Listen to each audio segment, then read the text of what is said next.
Hi! Hello! Magandang araw! Eto na naman po tayo sa Evian Kitchen.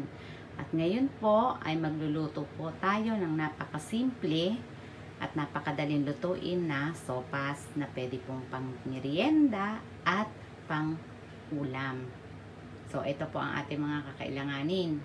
Kakailanganin po natin ng carrots, bawang, sibuyas, hotdog or sausage, corned beef.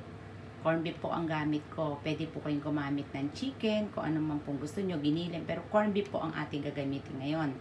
So, kailangan din po natin ng gatas, chicken nor cubes, paminta, mantika, olive oil po gamit namin. Yun po kasi yung ginagamit ko sa lahat ng lutuin ko. Pero any cooking oil po. Macaroni. Sa macaroni po, bahala na po kayo kung anong gusto nyong style. Ito po yung gamit ko. Yung medyo slant siya na hiniwa na macaroni. At asin. So, napakadali lang po ng ating lulutuin at napakadali lang, konti lang po ang kailangan.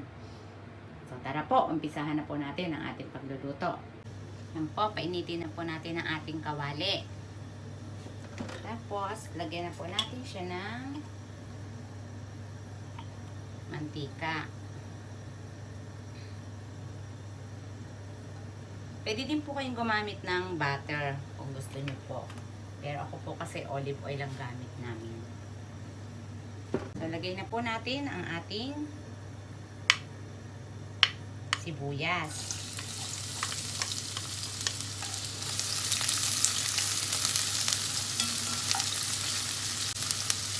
Sunod na rin po natin ang ating bawang.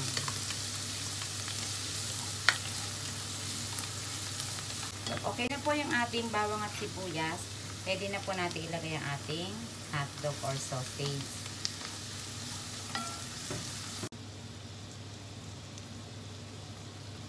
Lagay na rin po natin ang ating corned beef.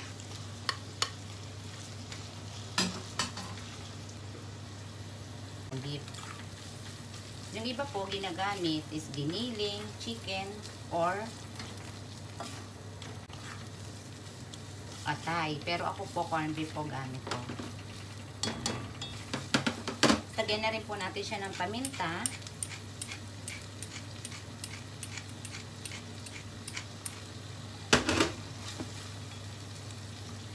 Asin. Depende po sa inyo kung gaano po ang alat na gusto nyo, lalasa. Tapos, lagyan na po natin siya ng tubig.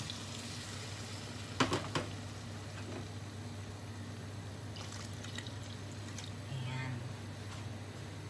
Lang po yung gamit ko. Depende po sa inyo kung gaano po kadami yung iluluto yung macaroni.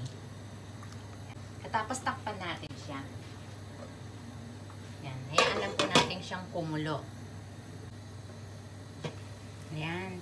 Kapag kumukulo na po ang ating sabaw ng sopas, pwede na po natin ilagay ang ating macaroni.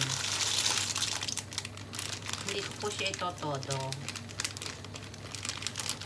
Kalahati lang po gamit ko. Kasi masyado pong marami siya pag tinodo ko. Pwede na rin po natin ilagay ang ating chicken nor cube. Isa lang po.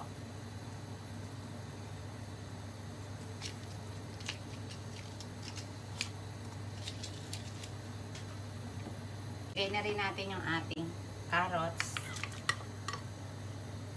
Ang siyang pinakagulay po natin, carrots.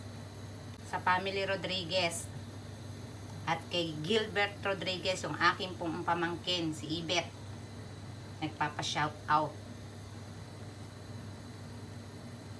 Ganon din po kay Brandon, kay Brenna, kay Bella, kay Ednet at kay EJ. At sa akin pong Tatay Rolly.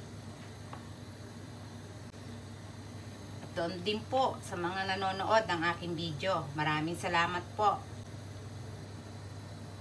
Yan po. At hayaan lang po natin siyang kumulo uli para maluto yung macaroni. Balikan po natin siya after 3 minutes. After 3 minutes, yan, lagay na po natin ang ating gatas.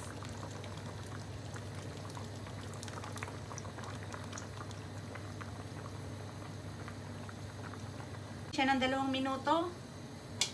Takpan po natin ulit siya.